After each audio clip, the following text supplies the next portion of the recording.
जिस टॉपिक से पूरा इलेक्ट्रिसिटी चैप्टर चलता है, आज उसे इतनी आसानी से समझा दूंगा कि कभी भूल नहीं पाओगे। उस टॉपिक का नाम है ओम्स लॉ। चलिए स्टार्ट करते हैं। एट कांस्टेंट टेम्परेचर जो करंट जो होता है ना, वो डायरेक्टली प्रोपोर्शनल होता है तुम्हारा वोल्टेज के। और जो वोल्टेज, और इसका वाइस वर्सा भी ट्रू है कि जो वोल्टेज जो होता है वो डायरेक्टली प्रोपोर्शनल है करंट के।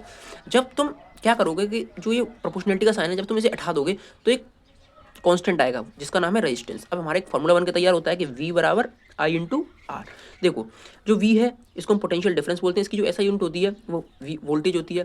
करंट आई से हम करंट डिनोट करते हैं, इसकी जो ऐसा यूनिट होती है वो एम्पियर होती है, इसको हम ए से डिनोट करते हैं। रेजिस्टेंस इसकी ऐसा यूनिट ओम होती है, इसको हम इस तरीके से डिनोट करते हैं। ठीक है बच्चों, अब ध्यान से देखना कि जिस तरीके से, अब देखो तुम्हें सब चीज़ समझ में आ गई। ठीक है, अब देखो रेजिस्टेंस होता क्या है। सबसे पहले एक रेजिस्टेंस क्या चीज़ है, ये प्रोपोर्शनलिटी पे आया क्यों।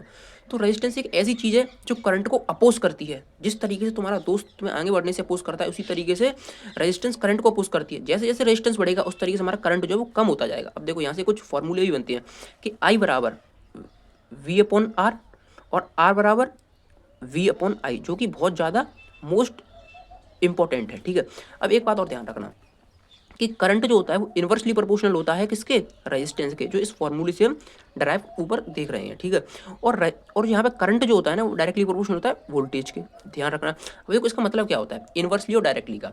इन्वर्सली का मतलब होता है जैसे जैसे हमारा करंट जो बढ़ेगा वैसे वैसे रेजिस्टेंस हमारा कम होगा, और जैसे जैसे हमारा करंट बढ़ेगा यहाँ पर, ठीक है, वैसे वैसे हमारा वोल्टेज भी बढ़ेगा।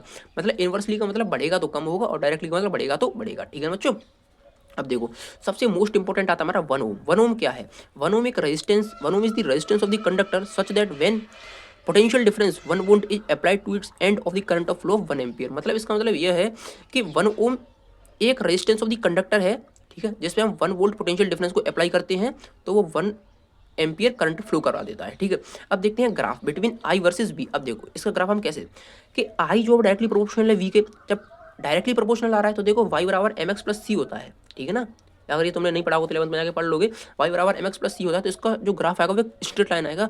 और ये हर साल क्वेश्चन आता है, मोस्ट इंपॉर्टेंट क्वेश्चन है, इसको ध्यान रखना। ठीक है ना बच्चों, ठीक है, अब देखो आगे बढ़ते हैं। मैंने इसकी तुम्हें ऐसा यूनिट बता दी, ओप होती है। ठीक है, अब देखो एक फॉर्मूला होता है कि आई बराबर क्यू आई टी, कि जो करंट जो होता है ना वो चार्ज पर यूनिट टाइम होता है। ये क्यू मतलब होता है चार्ज, ठीक है ना, इसकी अपॉन टाइम। ठीक है, अब जो डायरेक्शन जो होती है ना करंट की, वो पॉजिटिव टर्मिनल से नेगेटिव टर्मिनल की तरफ होती है। अब देखो तुम्हें क्वेश्चन बताता हूँ भाई साहब, सीबीएसई का ही क्वेश्चन है इस तरीके का ही, कि एक इलेक्ट्रिकल वायर है हैविंग पोटेंशियल डिफरेंस 25, मतलब मेरे को V25 दे रखा है, ठीक है, वोल्ट, एंड हैविंग करंट 5, और मेरे को जो आई जो है वो कितना दे रखा है 5। मेरे से रेजिस्टेंस निकालना है मेरे को। ठीक है ना, तो फॉर्मूला लगा दो। देखो ये रहा अपना फॉर्मूला कि R बराबर V अपॉन आई।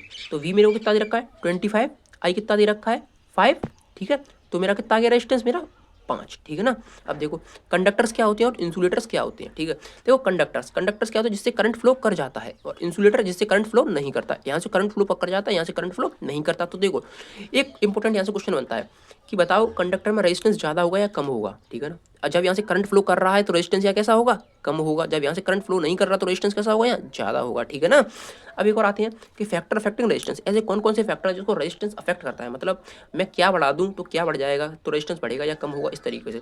तो एक हमारा फॉर्मूला होता है कि R बराबर रो एल वाई है। ठीक है ना, जिसमें तुम्हारा R जो है वो रेजिस्टेंस है, रो जो है ये रेजिस्टिविटी है, ठीक है, L जो है लेंथ ऑफ द वायर, और A जो है वो area of cross section of the wire. ठीक है, तो देखो बस एक सिंपल सा है। अब इसी पर ये सवाल बनता है कि वाला, ठीक है, सुनो, कि a wire has the resistivity इतनी, मतलब ये मेरे को रो दे रखा है कितना 1.6 इंटू 10⁻³ एंड इस लेंथ, और इसकी जो लेंथ जो है वो मेरे को कितनी दे रखी है 4 इंटू 10⁻3।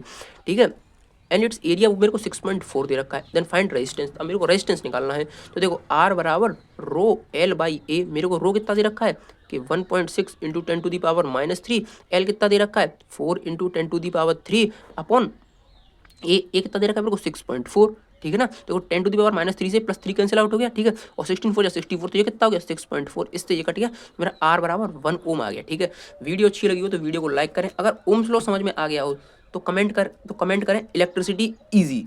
ऐसे ही पूरे चैप्टर को 4 से 5 मिनट में खत्म करने के लिए सब्सक्राइब करें। बाय बच्चों।